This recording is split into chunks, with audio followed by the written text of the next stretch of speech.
अस्सलामु अलैकुम वरहमतुल्लाहि वबरकातुहू। अल्हम्दुलिल्लाहि रब्बिल आलमीन वस्सलातु वस्सलामु अला सय्यिदिना मुहम्मद व अला आलिहि व सहबिहि अजमईन। अम्मा बाद फ़अऊज़ु बिल्लाहि मिनश शैतानिर रजीम। बिस्मिल्लाहिर रहमानिर रहीम। क़ालल्लाहु तआला फ़ी किताबिल मजीद वमा खलक़तुल जिन्ना वल इंसा इल्ला लियअबुदून। सदक़ल्लाहु अज़ीम। जैसा कि आप लोगों को मालूम है कि जो 2024 ख़त्म हो गया और नया साल यानी 2025 आ चुका है हमारे दरमियान। इंसान के पास जो सबसे कीमती दौलत है वो वक्त है, वो ज़िंदगी है, वो टाइम है। पूरी दुनिया की ताकत मिलकर भी अगर आपका एक सेकंड वेस्ट हो जाए तो फिर उसे जो है दोबारा नहीं ला सकती। जब से हमने होश संभाला और आप लोगों ने भी जब से होश संभाला होगा, देखा होगा कि रोज़ाना every day, each and every day कितनी मौत होती है। जब से इंसान होश संभालता है उसके बाद फिर न जाने कितनी मौत, कितने इंसान को देखता है कि वो इस दुनिया से रुखसत फरमा गए, इस दुनिया से रुजू फरमा गए। लेकिन अल्लाह सुब्हानहू व तआला ने हमें और आपको एक और साल ज़िंदगी का मौका दिया है, एक और साल ज़िंदगी का मौका दिया, यानी 2025 का मौका दिया। हमें यहाँ ठहर कर ये सोचना होगा कि वक्त जो इतने स्पीड में जा रहा है, एक हदीस का मफ़हूम है कि जब क़यामत नज़दीक आएगा तो उसकी बहुत सारी अलामतें हदीस में जो है मौजूद है। उसमें एक अलामत ये भी है कि दिन और रात इतना जल्दी जाएगा कि आप जो है उसका तसव्वुर नहीं कर सकते। आज वही हुआ, हमेशा हो रहा है। आप रियलाइज़ कभी कीजिए तो पता चलेगा। अभी लग रहा था कि 2024 से स्टार्ट हुआ, जो स्टूडेंट हैं उनको लग रहा था कि अभी एग्ज़ाम एक लंबा एक साल है, अभी अब 2024 ख़त्म हो गया। उसी तरह फिर जितना ज़्यादा आगे जाते जाइएगा, जाहिर सी बात है क़यामत के जितने नज़दीक जाइएगा, और नबी सल्लल्लाहु अलैहि वसल्लम का फरमान हक़ है कि the gap between day and night जो है वो और नज़दीक आता रहेगा। आपको फील नहीं होगा किस तरह से वक्त जो है गुजर रहा है। तो मैं ये कह रहा था कि बहुत से लोग जिसे आप और हम जानते हैं जो 2024 में मौजूद थे, लेकिन अब वो 2025 तक वो मौजूद नहीं, अल्लाह सुब्हानहू व तआला के प्यारे हो गए हैं। लेकिन अल्लाह सुब्हानहू व तआला का शुक्र अदा कीजिए कि अल्लाह सुब्हानहू व तआला हमें 2025 में खैर वाफियत से इंटर करने की जो है ये दिए हैं। यहाँ मेरा सिर्फ एक छोटा सा टॉपिक है, मैं 5-10 मिनट लूँगा। वो ये है कि जानना चाहेंगे हम लोग कि ये जो वक्त इतना जल्दी जल्दी जा रहा है और हम भी वक्त के साथ जो है आगे बढ़ते जा रहे हैं, तो एक बार ज़रा ठहर के ये सोचने की ज़रूरत है कि हमें अल्लाह सुब्हानहू व तआला ने इस ज़िंदगी में, इस दुनिया में क्यों लाए हैं। क्या हम लोग बेमकसद पैदा हो गए हैं, कोई मकसद नहीं है, या फिर मकसद है? और अगर मकसद है तो क्या मकसद है? क्या हम उस मकसद को फुलफिल कर रहे हैं या नहीं कर रहे हैं?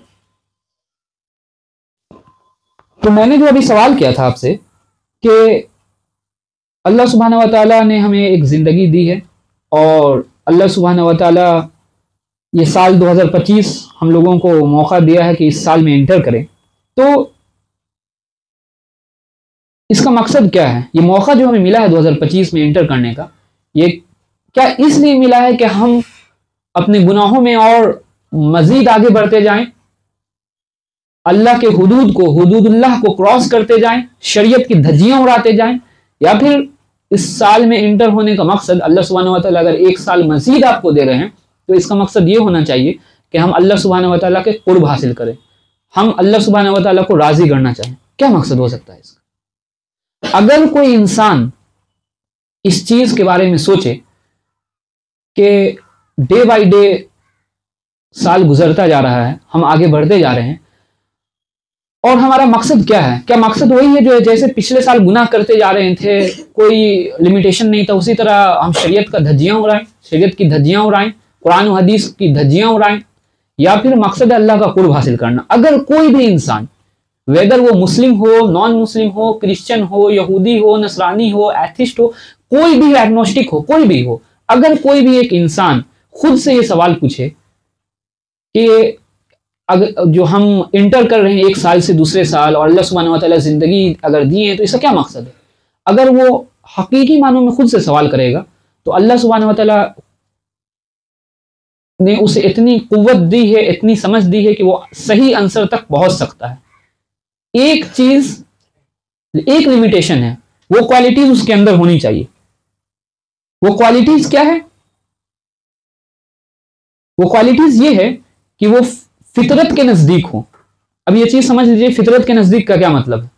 फितरत के नजदीक का मतलब ये है कि वो इंसान इस दुनिया की चमक और धमक से उसका ब्रेन, उसका जहन जो है पॉल्यूटेड ना हुआ हो।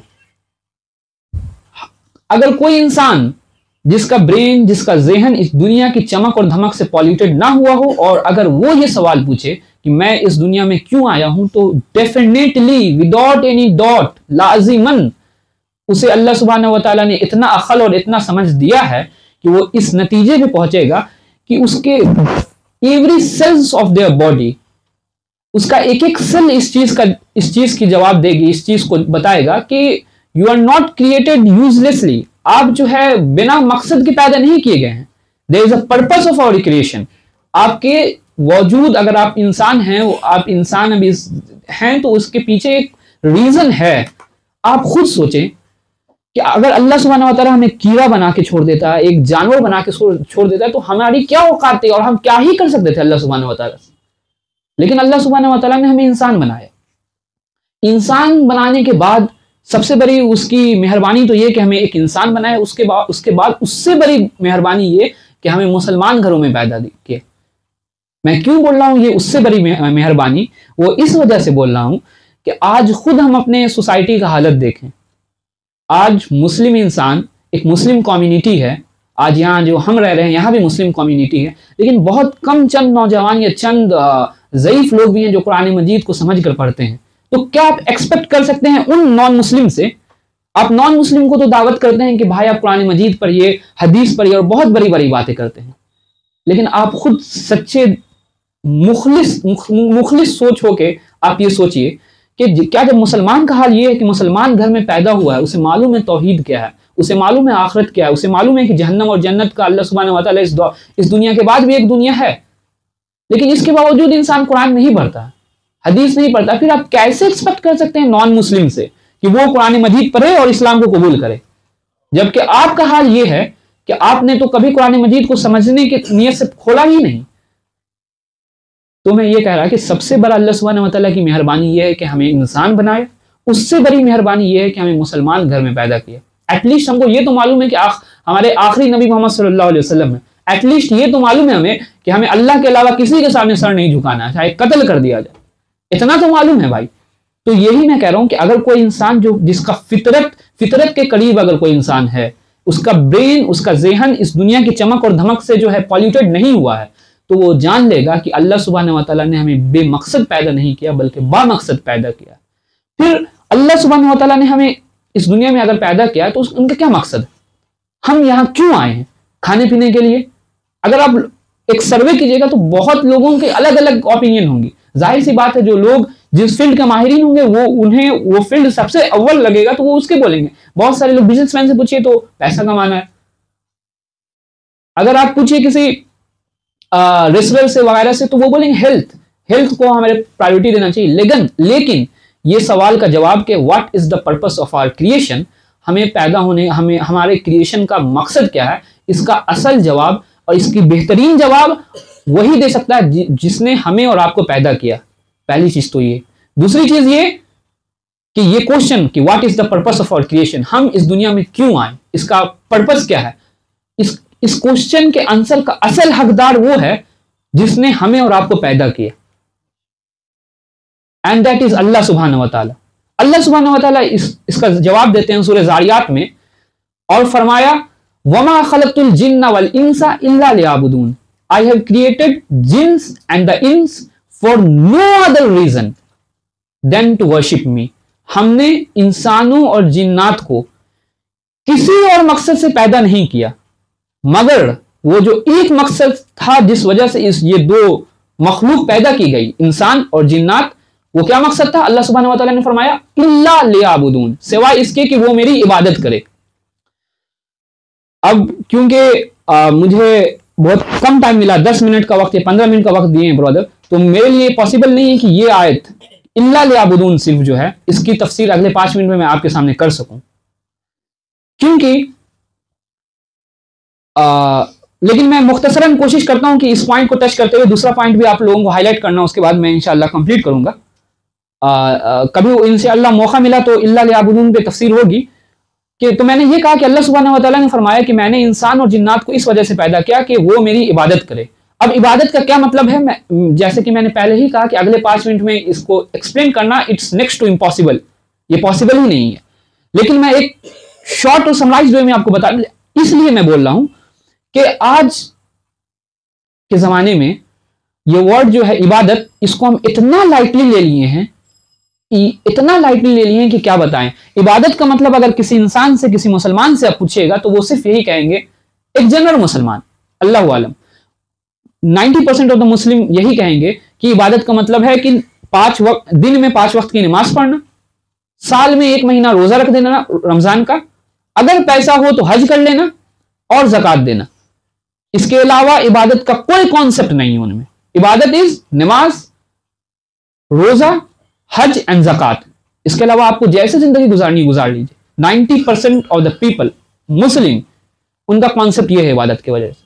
लेकिन इबादत का एक इबादत वर्ड एक वाइड मीनिंग लेके चलती है अपने साथ, जो इंशाल्लाह कभी मौका मिला तो इबादत पे बात की जाएगी। लेकिन मुख्तसरन ये कि इबादत क्या है ये समझ लीजिए। इबादत ये है कि इंसान अपनी जिंदगी के हर एक्शंस को, इंसान के जिंदगी का हर लम्हा, एवरी सेकंड अगर वो गुजारे तो वो ये जाने कि अगर मैं ये स्टेप्स लेता हूं तो ये क्या अल्लाह के हुदूद से मैं क्रॉस तो नहीं कर रहा हूं। अगर मैं ये काम करता हूं, क्या ये कुरान मजीद में मौजूद है कि मैं अल्लाह की नाफरमानी कर रहा हूं। नबी सल्लल्लाहु अलैहि वसल्लम ने इस चीज से प्रोहिबिट, इस चीज के बारे में क्या फरमाया है। अगर तो इंसान अपनी जिंदगी का हर स्टेप्स लेने से पहले ये जानने की कोशिश करे कि अल्लाह सुब्हानहू व तआला ने और नबी सल्लल्लाहु अलैहि वसल्लम ने क्या फरमाया। अगर फरमाया, सिर्फ जान लेना काफी नहीं है। बहुत से लोग जान लेते हैं, अमल कुछ नहीं, तो काफी नहीं है। 2 चीज है, एक जानना, दूसरा उस पर अमल करना। अगर इंसान, अब मेरे वर्ड को मार्क कीजिए, मार्क माई वर्ड, अगर कोई इंसान ये जान ले अपने जिंदगी के हर स्टेप्स में, हर स्टेप्स करने से पहले अल्लाह के फरमान और नबी सल्लल्लाहु अलैहि वसल्लम के कॉल को आगे रखे एंड देन उस पर अमल करे, तो उसका सोना भी इबादत, जागना भी इबादत, चलना भी इबादत, फिरना भी इबादत, लोगों से बात करना भी इबादत। अगर वो मजदूर है तो मजदूरी करना भी उसका इबादत, अगर वो स्टूडेंट है उसका पढ़ाई भी इबादत, अगर वो बिजनेसमैन है तो उसका बिजनेसमैन में जो वक्त जा रहा है वो भी इबादत, जमीन पे चलना भी इबादत, दौड़ लगाना भी इबादत। गर्ज ये कि दुनिया का हर काम इबादत है। कब? कंडीशन 2 है। पहला, हर स्टेप से पहले वो जानने की कोशिश करे कि अल्लाह सुब्हानहू व तआला ने इस चीज के बारे में हमें रोका है या करने का हुक्म दिया है। सिर्फ जान लेना काफी नहीं है। दोबारा मैं कह रहा हूं, उस जान लेने के बाद उस पर अमल करे। एक एग्जाम्पल से ये चीज को समझिए कि अगर कोई इंसान, अगर आप मान लें, एक एग्जांपल मैं आपको दे रहा हूं इस चीज को समझने के लिए, इबादत के लिए, फिर इंशाल्लाह मैं दूसरे एस्पेक्ट पे बात करूंगा, वक्त ज्यादा हो जाएगा वरना। कि अगर आप किसी एक इंसान को रखते हैं अपने घर में कि जो है वो मेरी अम्मी का या मेरे अब्बू का ज़ईफ हो गए, काम करेगा, जो जरूरत है, बेसिक नीड है, जब पानी, बूढ़े हो गए तो पानी मांगेंगे तो पानी देगा, खाना मांगेंगे तो खाना देगा। अब आप चले गए उसको रख के, उस खामिन को रख के, उस नौकर को रख के कहीं और, जहां जो भी आपके काम है वहां चले गए, और पता ही चलता है कि वो नौकर जो है, जब आपकी अम्मी उसको कहती हैं कि पानी ले आओ मेरे लिए, तो वो 25 दफा, 40 दफा, 100 दफा भूखते रहता है, पानी ले आओ, पानी ले आओ, पानी ले आओ। अगर आपकी अम्मी कहती हैं या आपके अब्बू कहते हैं कि भाई मेरे लिए जो है भूख लगी है, खाना ले आओ, तो वो नौकर खाना लाता नहीं है, सिर्फ भूखता है, खाना ले आओ, खाना ले आओ, खाना ले आओ। फिर आप जब घर आइएगा और आपको मालूम होगा कि नौकर का आपके ये हाल है कि आपके वालिदैन जो भी कह रहे हैं सिर्फ उसको रिपीट करता है, खड़ा होके, बैठ के, लेटे हुए, तो क्या आप उसके साथ क्या रवैया अपनाइएगा? आप सोचिए जरा इस चीज को। आपको तो मन करेगा कि इसको अभी हम जो है यहां से निकाल दें, नौकरी से, जो भी पैसा दे रहे हैं। यही कंडीशन है अल्लाह सुब्हानहू व तआला और हमारे दरमियान जो कनेक्शन आज हो ये रहा है कि अल्लाह सुब्हानहू व तआला के आज हम इसलिए इबादत का गलत मतलब समझ रहे हैं क्योंकि हमें मालूम ही नहीं कि असल इबादत क्या है। एक इंसान 5 वक्ता नमाजी है, 5 वक्त नमाज पढ़ता है, पहले सफ में मौज़िन के बगल में नमाज पढ़ता है और उसे मालूम है कि जिना हराम है, लेकिन वो बहुत सारी चीजें को एक्सेस करता है, ऑनलाइन एक्सेस करता है और वो कुरान मजीद की आयत बार बार रिपीट करता है कि जिना हराम है, जिना हराम है, जिना हराम है। ये तो बहुत बड़ी लेवल की बात कर दी मैंने। एक इंसान जो 5 वक्ता नमाज पढ़ता है, रोजा रमजान का 30 दिन रखता है, तहज्जुद की नमाज पढ़ता है और ना जाने कितनी नफली नमाज पढ़ता है और उसे मालूम है कि अगर मैंने अपने भाई का, अपने रिश्तेदार का जो है जमीन हड़पा, उसके साथ नाइंसाफी की, तो मालूम है कि इसका कितना सख्त अजाब है। उसे इस चीज के बारे में मालूम है कि कब्र उसको जो है धकेलेगी कितना फीट नीचे, पसली पे पसली चढ़ जाएगा। और हद तो यह है कि वो इस चीज को बोलता है, कुरान की आयत पढ़ता है, हदीस पढ़ता है कि पसली पे पसली चढ़ेगा, कब्र नीचे धकेलेगी, और लेकिन वो जो है 5 वक्ता नमाज भी पढ़ रहा है और वो अपने भाई पे जुल्म भी कर रहा है, 5 वक्ता नमाज भी पढ़ रहा है, गरीब को देखने के बाद उसका चेहरा बदल जा रहा है, अकारत की नजर से उसको देख रहा है और आप उसको समझते हैं कि वो बहुत बड़ा इबादत गुजार है। क्यों? क्योंकि आपको मालूम नहीं है कि इबादत का मतलब क्या है। वही मैं कह रहा हूं कि ये चीज उसी तरह है जो मैंने एक एग्जांपल दिया था। अगर आपके अम्मी अब्बू को आपने किसी खामिन को रखा कि इसका काम करे और वो काम ना करके सिर्फ उस चीज को भूखे, तो क्या ये इबादत है? The same way apply to us कि अगर हम कुरान पढ़ते हैं, नमाज पढ़ते हैं और नमाज कुरान मजीद ने जो हुक्म दिया है, जो हुदूदुल्लाह है, उसको मैं क्रॉस कर रहा हूं और भूख रहा हूं दिन भर और रात भर की जिना हराम है, भाई सूद हराम है, ये सब कुछ भूख रहा हूं, लेकिन उस चीज को कर रहा हूं, क्या ये इबादत है? आप खुद बोलिए, नहीं है इबादत। तो पहली चीज, और जो बहुत लंबा हो गया हालांकि मैंने शॉर्ट करने की कोशिश किया था, तो इबादत का मतलब समझना चाहिए इंसान को कि हमें अल्लाह सुब्हानहू व तआला ने इस दुनिया में जो भेजा है वो इबादत के लिए। और ये चीज जो मैंने बोला तो आपको खुद पता चल जाएगा कि हाँ, इबादत का ये मतलब नहीं कि नमाज पढ़ते रहना 24 घंटा। अगर आप वो 2 कंडीशन को जो फुलफिल कर रहे हैं तो आपका चलना फिरना, सोना उठना, जागना, चलना, लोगों के साथ मामला करना, कुछ भी करना, वो इबादत है, पहली चीज। दूसरी चीज ये, शॉर्ट कर रहा हूं मैं क्योंकि हम 2025 में एंटर कर चुके हैं और हर साल का ये कॉन्सेप्ट है, क्योंकि ये ब्रेन का मिजाज ही ऐसा है, क्या कीजिएगा कि जब इंसान किसी चीज के अंदर इंटर करता है तो उसे लगता है कि we have a time, lot of time, हमारे पास बहुत ज्यादा वक्त है, लेकिन reality we don't have time, हमारे पास वक्त नहीं है। हम क्योंकि 2025 में एंटर किए हैं, एक नया इरा में एंटर किए, तो हमें लग रहा है कि हमारे पास बहुत वक्त है अभी करने को, बहुत वक्त है पढ़ने को, बहुत वक्त अल्लाह की इबादत करने को, लास्ट में जाके कर लेंगे, रमजान आने दीजिए, मार्च अप्रैल में करेंगे। लेकिन जान लीजिए एक चीज एन मुमकिन है, बहुत मोस्ट प्रोबेबली है कि आप 2025 आपका आखिरी साल हो। ये कोई गारंटी नहीं, there is no any guarantee कि आप 2026 को देख पाए। वो लोग जो 2025 से नमाज पढ़ने के बारे में सोच रहे थे, बहुत से ऐसे लोग हैं जो आज कब्र के नीचे हैं।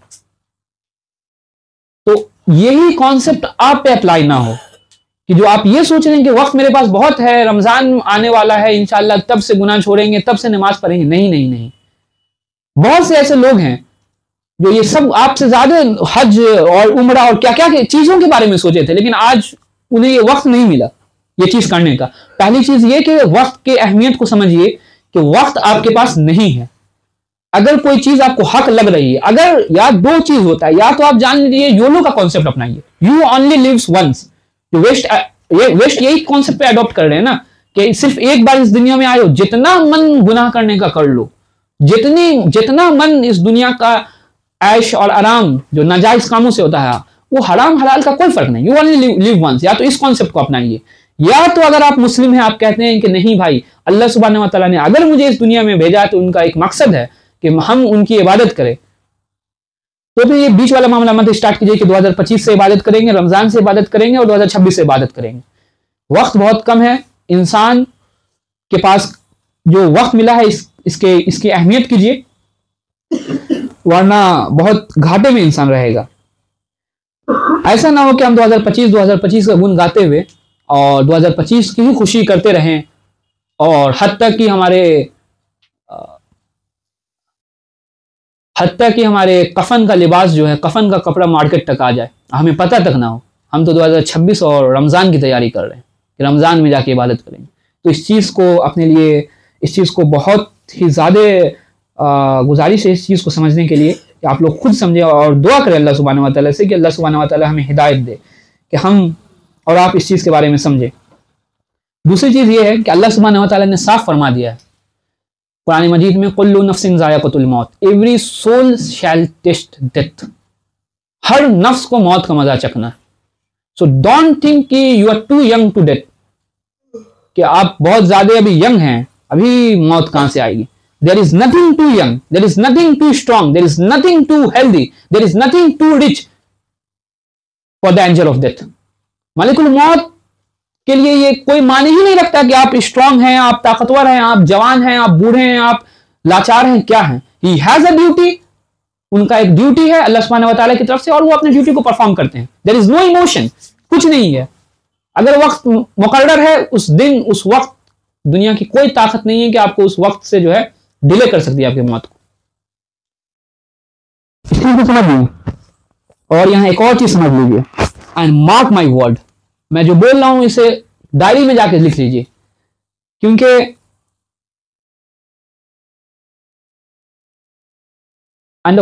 मैंने कहा कि मौत जो है उसका कोई गारंटी नहीं है।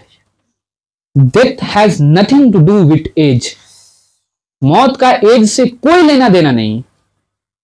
80 साल के बूढ़े जो पैरालाइज्ड हो गए हैं वो मन्नतें मांग रहे हैं, अल्लाह से दुआ कर रहे हैं कि अल्लाह सुब्हानहू व तआला मुझे जो है अब इस दुनिया से जो है मेरे रुजू दिला दीजिए, दूसरे दुनिया में एंटर करवा दीजिए, मौत जो है मेरे पे तारी कीजिए।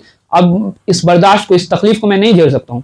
10 साल 12 साल 4 साल का इंसान जो मौत का ख्वाहिश तो छोड़ दीजिए, तसव्वुर तक ना था कि मौत आ जाएगा, उसको मौत आ जाती है। तो मैंने वही कहा कि death has nothing to do with age, death का एज से कोई लेना देना नहीं। किस वक्त किसको मौत आ जाए, नो वन नोज। तो इंसान, क्योंकि हम 2025 में एंटर किए हैं, तो ये 2 इंपॉर्टेंट चीज जो मैंने आपसे कही, पहली चीज ये कि अपने पर्पस, अपने क्रिएशन के पर्पस को समझ लीजिए, और जब समझ लीजिए उस पर अमल करना स्टार्ट कीजिए। दूसरी चीज ये कि मौत को याद करना शुरू कर दीजिए, क्योंकि इंसान जब मौत को याद करना स्टार्ट कर देता है, ईमान अल्लाह के बाद जो है सबसे ज्यादा चीज, अगर अल्लाह के याद के बाद सबसे ज्यादा चीज अगर इंसान को गुनाह से रोकती है तो वो मौत का कॉन्सेप्ट। कि मौत को जब तक इंसान याद करते रहेगा, वो बहुत मुमकिन है कि वो बहुत बड़े बड़े गुनाह से जो है बच जाएगा। और अगर आपके दिल में ये ख्याल आता है किसी स्टेप लेने से पहले कि ये चीज हलाल है और ये चीज हराम है, तो थैंक्स कीजिए, अल्लाह सुब्हानहू व तआला की शुक्र अदा कीजिए, क्योंकि बहुत से ऐसे लोग इस दुनिया में हैं कि who are alive but their hearts are dead, जो जिंदा तो हैं लेकिन इनका दिल जो है वो मुर्दा है। अल्लाह ने साफ फरमा दिया ना, सुम्मुम बुकमुन उम्युन फहुम ला यरजून, कि वो बहरे हैं, गूंगे हैं, अंधे हैं, और वो कभी भी सही रास्ते पे नहीं आ सकते हैं। कि दे हैव आई, उनके पास आंख है लेकिन वो देख नहीं पा रहे हैं कि मौत कब आएगी। दे हैव ईयर, वो सुनते हैं तकरीरें और बहुत सारी चीजें, लेकिन आज तक वो अपनी जिंदगी को बदलने की कोशिश नहीं की। सो प्लीज इस चीज पे फोकस कीजिए। लिहाजा 2025 को अपनी जिंदगी का आखिरी साल समझते हुए इस तरह समझिए कि 2026 हम जो है एंटर नहीं कर पाएंगे, इस साल को आखिरी साल समझते हुए जो है इस पे अमल कीजिए, क्योंकि हमें नहीं मालूम कि हमारी मौत कब और कहां हो जाए। गैब के कॉन्सेप्ट में आती है कि इंसान, बहुत सारी चीजें ऐसी है जिसका इल्म सिर्फ और सिर्फ अल्लाह को होगा, टिल द डे ऑफ क़यामत तक आ जाएगी। साइंस लाख डेवलप कर जाएगा, लेकिन उसमें एक चीज ये भी है कि इस इंसान का मौत कब और कहां होगा वो सिर्फ और सिर्फ अल्लाह सुब्हानहू व तआला जानते हैं। तो हम और आप अल्लाह सुब्हानहू व तआला से सच्ची और पक्की तौबा करें और अपनी ज़िंदगी को चेंज करने की कोशिश करें। अगर योलो के कॉन्सेप्ट को नहीं मानते हैं कि अल्लाह सुब्हानहू व तआला ने हमें पैदा किया है, तो बहुत ज़्यादा आपसे गुजारिश है कि अल्लाह सुब्हानहू व तआला ने अगर आपको ज़िंदगी बख्शी है तो उस टाइम को जो है अपने आप के लिए कीमती समझिए, क्योंकि पूरी अगर एक इंसान ख़त्म हो जाता है उसके बाद फिर लाख कोशिश कर लीजिए, वो कभी पॉसिबल ही नहीं है कि मौत के बाद इंसान को हयात आ जाए। तो अल्लाह सुब्हानहू व तआला से बहुत दुआ है कि अल्लाह सुब्हानहू व तआला ये साल हमारे लिए आराम और आफ़ियत कर दें, और अल्लाह सुब्हानहू व तआला हमें हमारी ज़िंदगी को जो है इस साल में कम्प्लीटली तब्दील कर दें। अल्लाह सुब्हानहू व तआला का रंग जो है हम इस साल में जो है एक्वायर कर सकें। अल्लाह सुब्हानहू व तआला को कुर्ब, हम अल्लाह सुब्हानहू व तआला का कुर्ब जो है हम लोगों को हासिल हो जाए। व आखिरु दावाना अल्हम्दुलिल्लाहि रब्बिल आलमीन।